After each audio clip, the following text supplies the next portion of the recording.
corito no tan sano. Yo, disfruta el sabor de siempre, con harina de maíz mazorca, y dale, dale, dale, dale, la vuelta al plato. Cocina arepa, también empanada, juega con tus hijos, ríe con tus panas, disfruta en familia, una cocinada. En tu mesa la silla nunca tan contada. Disfruta el sabor de siempre, con harina de maíz mazorca, y dale, dale, dale, dale, la vuelta al plato. Siempre felices, siempre contento, dale la vuelta a todo momento. Cocina algo rico, algún invento, este es tu día, yo lo que siento. Tu harina de maíz mazorca de siempre, ahora con nueva imagen. Para cosechar lanzadores hay que sembrar disciplina. Para cosechar jonroneros hay que sembrar honestidad. Para cosechar grandes ligas hay que sembrar valores. Porque los grandes ligas no crecen en el monte, se cultivan. Así como el mejor arroz. Arroz La Garza, patrocinadores de nuestros próximos grandes ligas. Ahora vamos a hidratarnos con agua Cristal en su nueva presentación de Tetra Pak. Agua Cristal, menos plástico, más vida.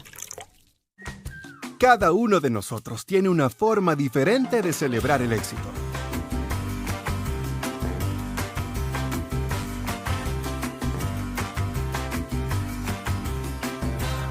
Aprendamos a celebrar los pequeños logros.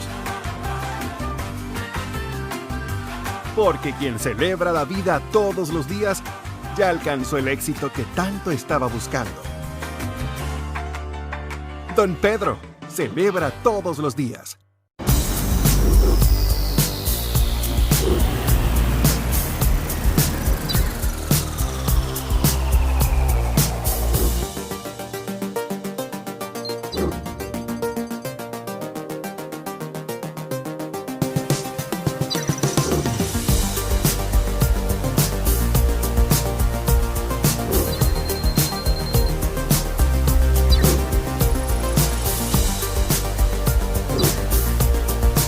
Maximiza tu negocio con las nuevas tarjetas comerciales BIS, con atractivos beneficios para tu business. Esto es BIS, la nueva forma de hacer negocios. Popular, a tu lado siempre.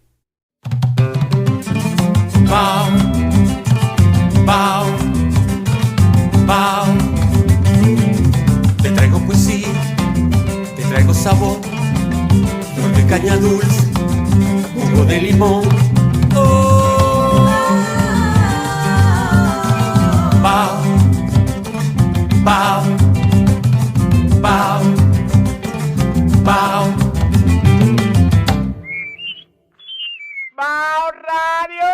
Comparte, recuerda darnos tu like y activar la campanita para notificaciones. Hoy tenemos a Raquel Payewonsky. Raquel Payewonsky, quien no necesita introducción, ella viene en calidad de artista. Digo, no, bueno. no, pero es que no es un saco, no es un traje que tú te pones y te quitas fácilmente. ¿Tienes ganas de hablar de tu arte? No, la verdad que no, porque hola primero, que voy a estar aquí de nuevo. Sí. Y gracias por el espacio. Sí. Pero yo siento que en mi vida todo es como overlapping, como que todo es una sinergia y la vida y el arte de alguna manera no se pueden separar. Exacto. Para mí. Entonces, las cosas que yo he asumido en mi vida se entretejen unas con otras. Uh-huh. Y esta labor en Chabón está de alguna manera entretejida con mi propia labor, tanto como artista y de alguna manera como activista cultural, porque yo pienso que cuando uno asume ese compromiso en República Dominicana, uh-huh, le cae el título de manera natural, porque hay mucho que hacer. Sí. La gestión cultural es muy intrincada. Y muy pocos están graduados de eso, pero todos sabemos un poco, porque la cultura, como tú dices, está ausente de todas las agendas políticas aquí en este país. Entonces, eso es. Tú tienes que ser tu propia gestora, tú tienes que ser tu propio mercadólogo, tú tienes que ser tu propio publicista, tú tienes que ser tu propio relacionador público. Y bueno, antes que nada, Raquel, yo quiero hablar de este conversatorio que tú vas a tener en estos días, el día 6, El día 5. El día 5. Sí. ¿De qué va esa conversación? Básicamente, a propósito de la Expo de Chabón, que como expliqué en el programa pasado, no es, digamos, que una exposición estudiantil, sino que es un proyecto donde todos los estudiantes que salen de la carrera de Bellas Artes tienen la oportunidad de trabajar con un curador local o internacional y hacer un proyecto que tenga vida propia y que tenga como todos los elementos de una exposición después que uno ya es un profesional. Entonces ellos están bregando no solamente con el montaje, la museografía, la curaduría, sino que tienen visitas guiadas, están haciendo conversatorios y estamos propiciando que todo eso se dé. Entonces, como cierre de la expo, lo que vamos a hacer es como una mirada al área de educación en las artes en República Dominicana, y es una conversación que vamos a tener Sara Herman, curadora en jefe del Centro León, Joel Bordas, que es también artista visual y docente de Chabón, y yo como artista y docente también. Qué bien. Entonces vamos a dialogar, van a estar los estudiantes, vamos a invitar a la comunidad. Y son conversaciones que yo siento que es importante tener en el marco de cualquier exposición. Serán tres mentes brillantes ahí, porque Joel Bordas no se queda y Sara Herman ya ni se diga. Pero bueno, vamos a hablar, Raquel, un poquito de tu proceso creativo. Siendo una artista multidisciplinaria, ¿cómo tú escoges el medio? A mí me intriga mucho eso. ¿Cómo Raquel sabe cuando la golpea la musa, por así decirlo? Pero yo no creo en la musa, yo creo en el trabajo. Pero evidentemente hay ese furor que uno siente por trabajar, que es ocasional, que se da como un proceso consciente. No sé, nadie sabe lo que es la musa realmente. Puede ser distinta para todo el mundo. Exacto, por lo tanto es distinta para todo el mundo. ¿Cómo tú escoges el medio que trabajar de acuerdo con el proyecto? Mira, yo creo que una de las grandes libertades que yo más aprecio de lo que yo hago es poder elegir cómo yo entro a los proyectos. Nunca me lo he planteado de una sola forma. Y prefiero que no sea de una sola forma. Inclusive mi tendencia, si yo me pongo a mirar retrospectivamente, es que yo abordo el arte a través de diferentes medios por etapas. A veces hago mucho proceso de instalación, luego me apetece mucho pintar y yo fluyo con eso. Pero a nivel conceptual también hay obras que son mucho más cerebrales, que yo las planifico, las investigo, busco por muchísimos lados, tanto a nivel material, a nivel conceptual, a nivel histórico, lo que sea, y armo, digamos, la pieza. Pero también hay veces que yo las abordo de una manera completamente sensorial. Me enamoro de un material y ese material a mí me transmite una cosa que yo quiero compartir y yo empiezo a hacer esa exploración a partir de algo mucho más intuitivo. Entonces yo me doy todas esas posibilidades. Exacto. O sea, no me cierro que tiene que ser así o que esta obra la tengo que conceptualizar o poder decir no. A veces yo arranco con Pero ahí entra la inspiración entonces.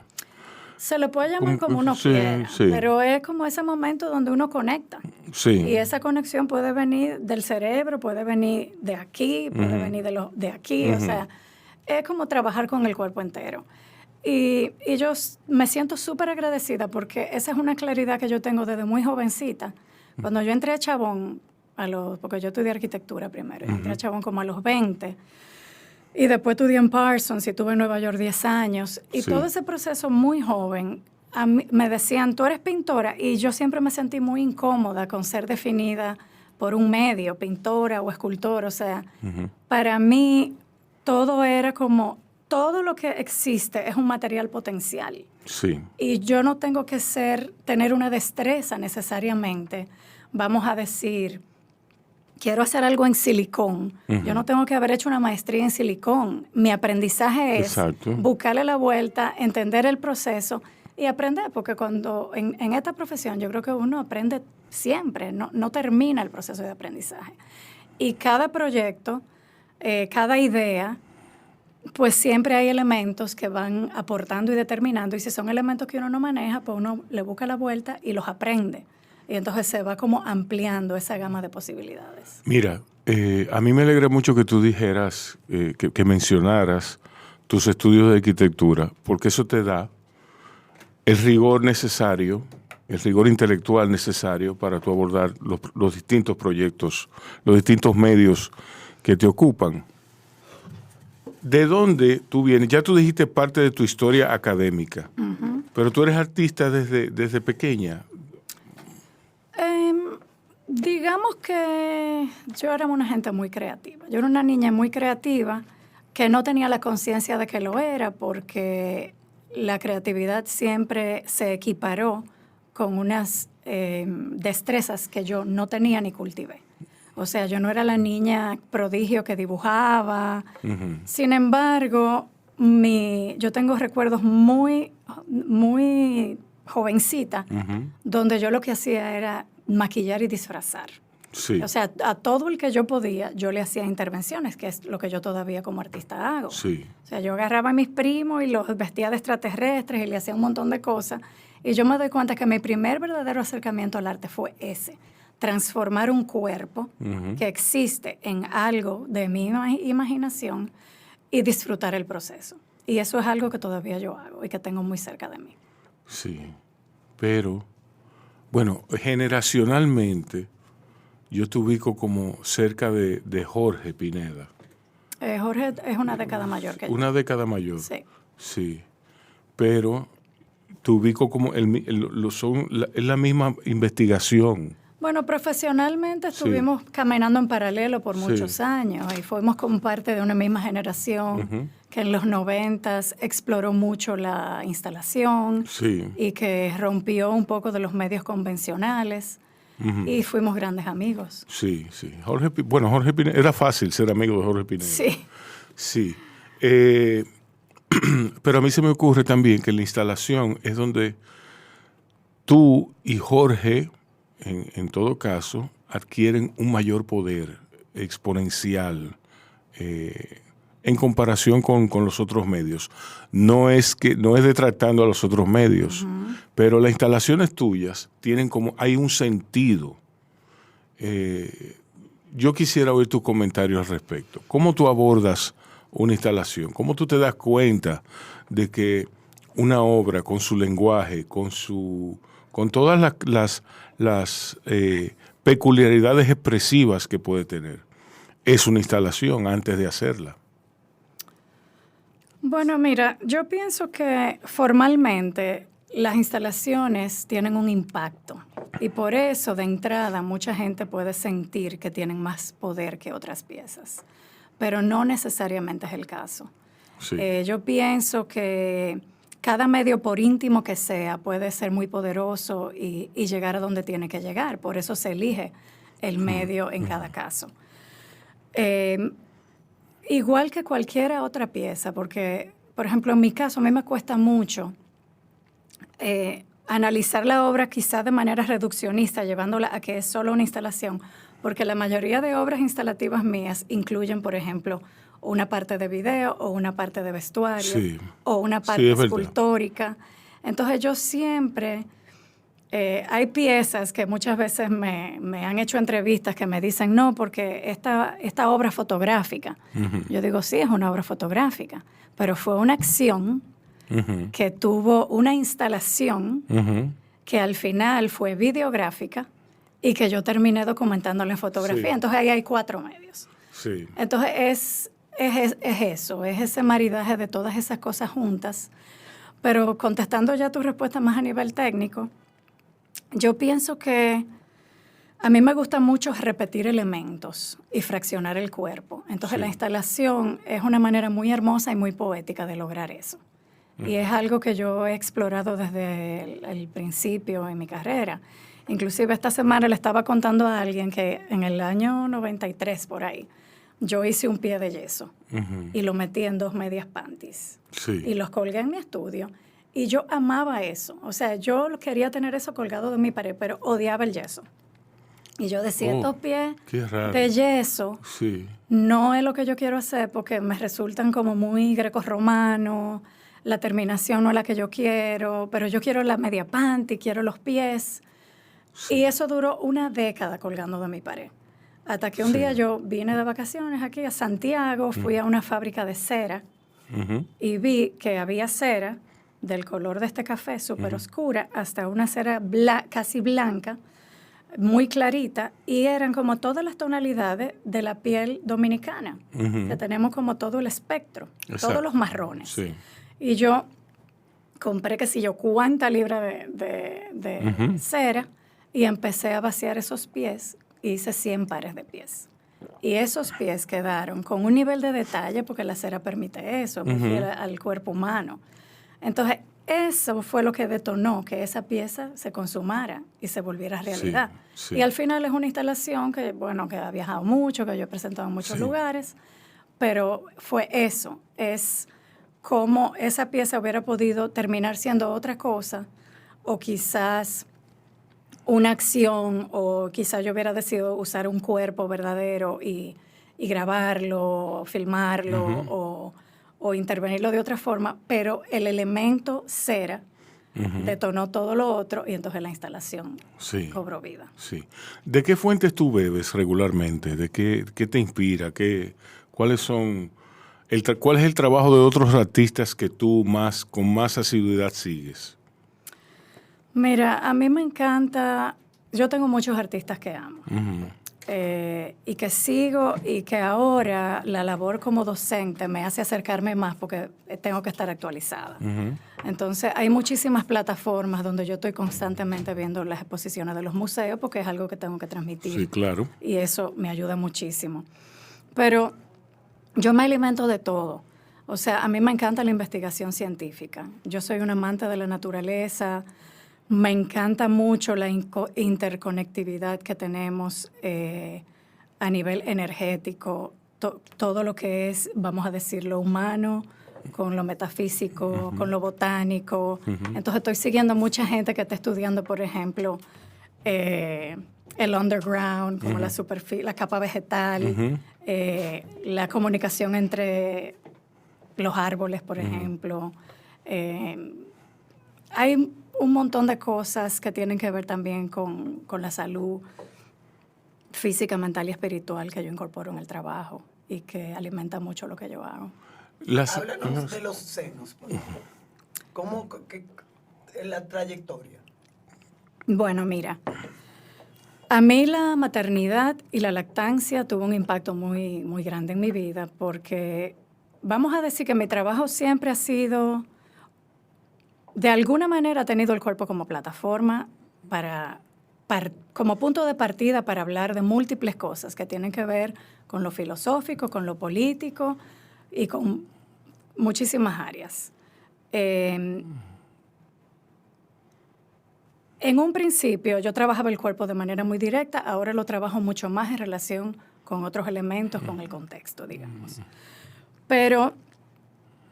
en el momento en que yo empecé a lactar a mis hijos, se hizo muy evidente para mí que un interés fundamental en mi trabajo era hablar de lo que es nuestra parte instintiva, nuestra parte animal como seres humanos, versus la parte de todo lo socialmente aprendido y la tensión que hay entre esas dos cosas. Entonces, todo mi cuerpo de trabajo, a partir de ese momento, y yo creo que hasta antes de ese momento, iba como en esa dirección, de hablar de esos dos mundos y cómo coexisten.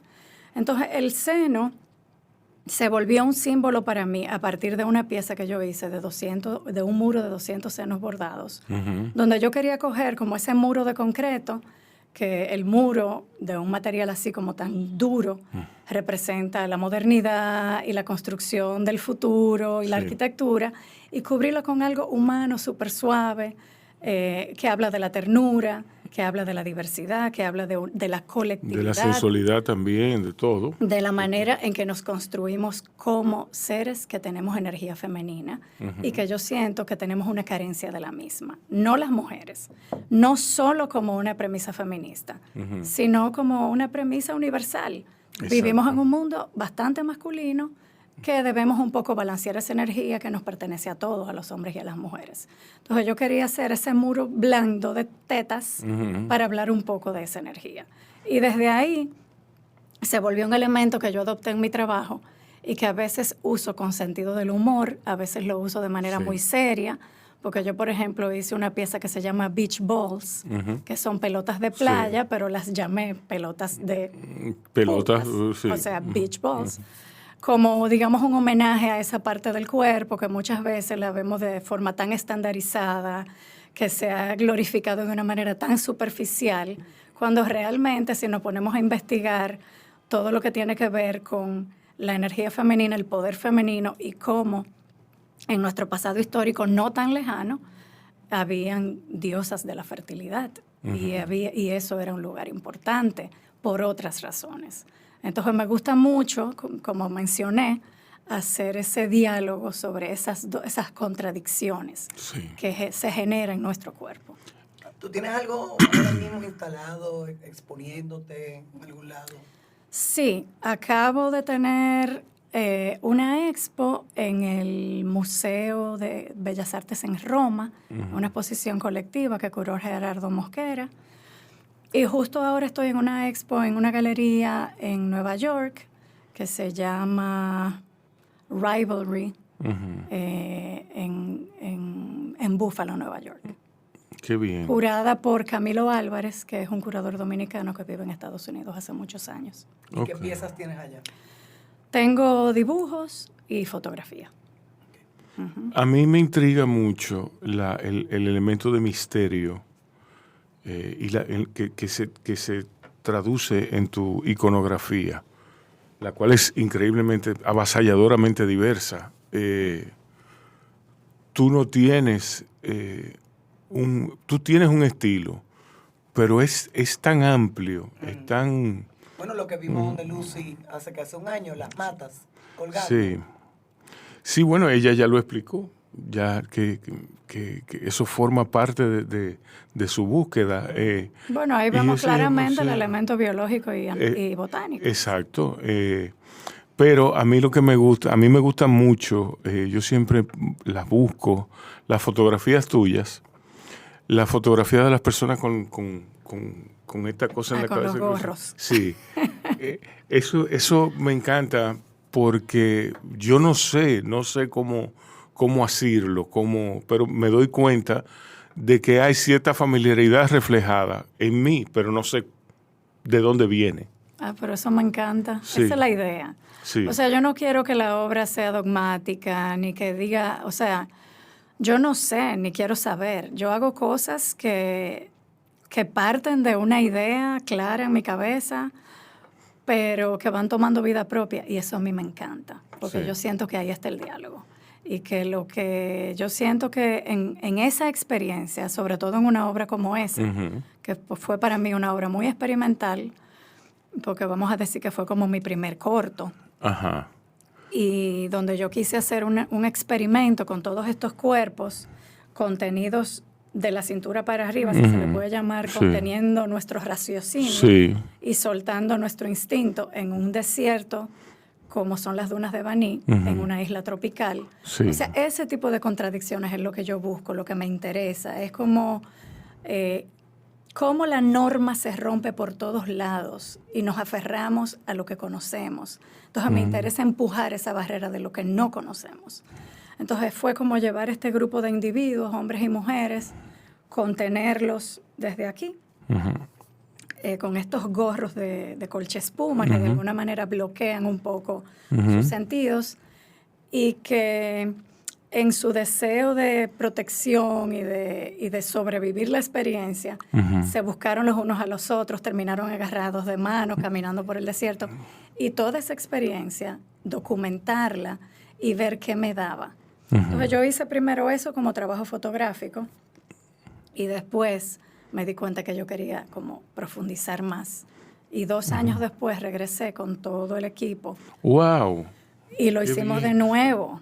Porque yo no, o sea, me quedé con hambre de la experiencia. Sí. Para la segunda experiencia, yo publiqué en mis redes que en un principio, cuando yo empecé a intervenir cuerpos y a hacer el trabajo fotográfico, era difícil para mí conseguir modelos.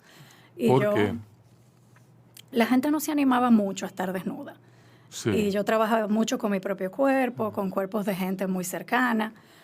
Pero en ese momento y en otras piezas alrededor de esa época que yo hice convocatorias abiertas, por ejemplo, en el 2016 yo tuve una convocatoria que necesitaba 15 personas, 15 mujeres, y vinieron 40.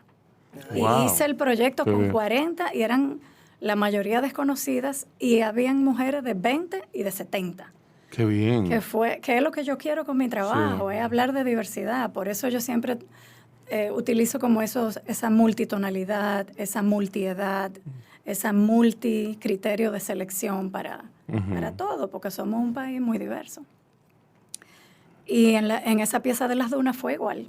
Yo lo puse en redes, yo pensé, bueno, se van a desnudar de la cintura para abajo, quizá eso, o sea, yo estaba preparada para que no hubiera mucho quórum, pero igualmente fue masivo. Wow, y nos qué bien. fuimos como en 8 vehículos para las dunas. Fue una experiencia súper linda, muy organizada. Trabajé con Juan Josit, que me ayudó con la edición del video. Y fue, aunque sí teníamos un guión, pero cuando estamos allá, pues bueno, las dunas es un lugar que te permite improvisar muchísimo. Exacto. Y probamos con el sonido, probamos con las olas, probamos con muchísimas cosas y el material que salió de ahí fue increíble. Sí. Así que yo llegué muy feliz y ahí, bueno, ahí está el video. Qué bien, qué bien. ¿Tienes una disciplina favorita? ¿Tú prefieres la fotografía? ¿Tú prefieres la instalación? ¿Tienes un favorito? Sí, siempre el que trabajo es mi favorito en el momento. Porque, Sí. Lógico. Es así. mira, yo pienso que también depende, mira, los artistas trabajamos en el estudio. Hay gente que eso le va muy bien y lo hace por mucho tiempo. A mí eso me funciona, yo necesito mi soledad y me gusta mucho estar sola en el estudio trabajando. Pero llega un punto en que ya yo quiero salir y quiero hacer cosas y me quiero vincular a la gente. Entonces ahí vienen esos proyectos. Sí. Y yo creo que por eso yo empecé a buscar gente para trabajar, porque yo primero, mi obra lo necesitaba. Yo quería hablar de esa diversidad e invitar gente a trabajar. Y yo creo que yo esperaba esos momentos donde yo necesitaba esa vinculación para hacerlo. Pero cuando yo tengo ganas de estar en mi taller, tú puedes estar segura que yo voy a hacer dibujo y pintura, o que voy a hacer esculturas pequeñas, que voy a hacer un trabajo más íntimo. Todo depende del momento. Sin duda alguna, la multidisciplinariedad tuya es una cosa, es espectacular. Los invito a que entren a su página web para que vean la diversidad de Raquel. Sí. ¿Qué tú tienes entre manos para el futuro inmediato? Yo estoy tratando de balancear el trabajo en Chabón con mi propio estudio. Y ha sido un reto. Sí. Porque yo siempre he dicho que a mí mi relación con la educación es desde muy temprano, por lo que dije anteriormente, cuando asumimos esta misión de vida, yo creo que en todo el mundo, no es nada más, no es exclusivamente nuestro. De alguna manera tenemos que ser educadores porque la cultura no es parte de la vida de muchas personas. Y la gente a veces no se conecta, no entiende, no tiene el tiempo. Y a cada paso que conocemos gente que de repente se interesa, tú tienes que ser un interlocutor, del arte y la cultura por default. Entonces, a mí me ha tocado mucho hacer eso en mi carrera como artista, pero nunca de una manera, vamos a decir, con una plataforma como la que me ofrece Chabón, que tiene bastante libertad, que yo he tenido como la posibilidad de trabajar, de crear el programa y de hacer eso en estos últimos 3 años. Yo creo que ahora que ya eso está creado, que fue como el paso más fuerte y que más tiempo tomó de mi propia práctica, aunque yo sí he seguido trabajando y estuve en una exposición individual el año pasado, que fue duro porque fue como mucho reto ese año. Pero yo creo que ahora es el tiempo de balancear esas dos cosas, delegar un poco más. Exacto. Y que eso pueda caminar. ¿Tú te consideras una persona disciplinada? Muy disciplinado. Eso tiene su uso. Mira, si yo no supiera, o sea, el manejo del tiempo para mí lo es todo. Si no, yo no hiciera ni la cuarta parte de lo que hago. Sí. Sí, tomando en cuenta el trabajo que dio esta entrevista, digo, no por ti, sino por nosotros. Mira. Pero sí, yo pienso, y es algo que yo también le hablo mucho a los estudiantes, que nuestro gremio tiene una reputación de ser espíritus libres y bohemios y no estructurados. Sí, y yo enseño mucha estructura. Sí. Yo creo que la única manera de uno lograr, y siendo solamente artista, no hay, o sea, es intenso, porque los artistas no solamente tenemos que producir la obra, sino que tenemos que autogestionarnos. Sí. En la mayoría de los casos. Así por es. más que hayan estructura, por más que hayan instituciones, por más que haya galería, siempre hay un elemento de autogestión. Sí. Y eso toma mucho tiempo. Entonces yo creo que esa capacidad de organizarnos, de pautar nuestros días, de tener rutinas de trabajo, son súper saludables. Tú me dices que hiciste una exposición individual el año pasado. ¿Qué otra ¿Hay una exposición en planes para el futuro cercano? Hay una exposición en planes. Hay varias. Uh-huh. Pero aquí en República Dominicana yo estoy ahora mismo planificando un proyecto que yo pienso que va a tener como cierta envergadura a nivel de tamaño, porque quiero, que es una de las limitaciones, por ejemplo, del trabajo galerístico, aunque yo sé que ellos también hacen un trabajo titánico y también se están enfrentando a una realidad cultural que tiene sus límites, pero el espacio galería para un artista que hace obras de cierto tamaño a veces es limitante. Sí. Entonces yo estoy tratando de salirme del espacio galería y hacer como una exposición independiente y ver qué pasa. Es como, estoy trabajando en eso para fin de este año. Pero, o sea, salirte de la galería, o sea, salirte de... No salirme a nivel de acuerdos, sino del espacio físico. Sí. Sí. Okay. Del espacio físico, porque las galerías siguen, exacto, pero los artistas podemos exhibir sí, en múltiples. En múltiples, claro. Sí, qué bien.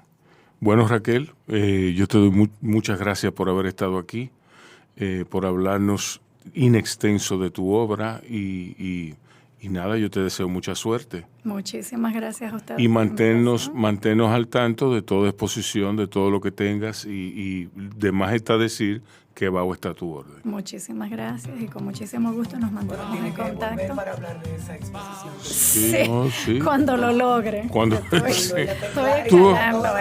tiene que volver. Tú lo logras, no lo dudamos eso. Quiero invitar a los oyentes a ir a www.raquelpaewonsky.com. Ahí está todas las obras, información, bio, etcétera, sobre esta gran artista. Raquel, muchas gracias. Gracias a ustedes. Y a ustedes cuídense y cuiden a otros. Bao Radio. Bao Media Group. Podcast. Coberturas. Documentales. Reserva tu espacio con nosotros. Escríbenos vía DM. Un corito no tan sano. Yo, disfruta el sabor de siempre, con harina de maíz mazorca y dale, dale, dale, dale. La vuelta al plato, cocina arepa, también empanada. Juega con tus hijos, ríe con tus panas, disfruta en familia, una cocinada. En tu mesa la silla nunca tan contada. Disfruta el sabor de siempre, con harina de maíz mazorca y dale, dale, dale, dale. La vuelta al plato, siempre felices, siempre contento. Dale la vuelta a todo momento. Cocina algo rico, algún invento. Este es tu día, yo lo que siento. Tu harina de maíz mazorca de siempre, ahora con nueva imagen. Para cosechar lanzadores hay que sembrar disciplina. Para cosechar jonroneros hay que sembrar honestidad. Para cosechar grandes ligas hay que sembrar valores. Porque los grandes ligas no crecen en el monte, se cultivan. Así como el mejor arroz. Arroz La Garza, patrocinadores de nuestros próximos grandes ligas. Ahora vamos a hidratarnos con agua cristal en su nueva presentación de Tetra Pak. Agua cristal, menos plástico, más vida. Cada uno de nosotros tiene una forma diferente de celebrar el éxito.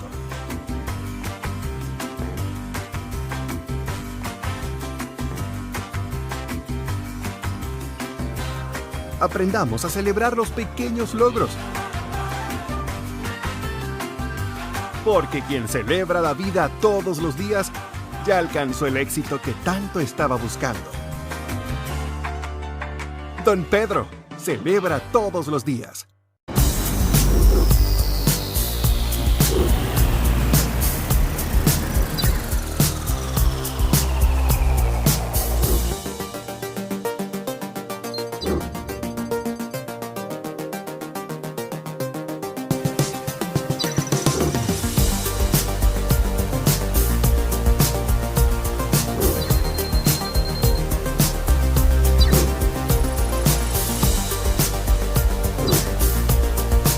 Maximiza tu negocio con las nuevas tarjetas comerciales BIS, con atractivos beneficios para tu business. Esto es BIS, la nueva forma de hacer negocios. Popular, a tu lado siempre. Comparte, recuerda darnos tu like y activar la campanita para notificaciones.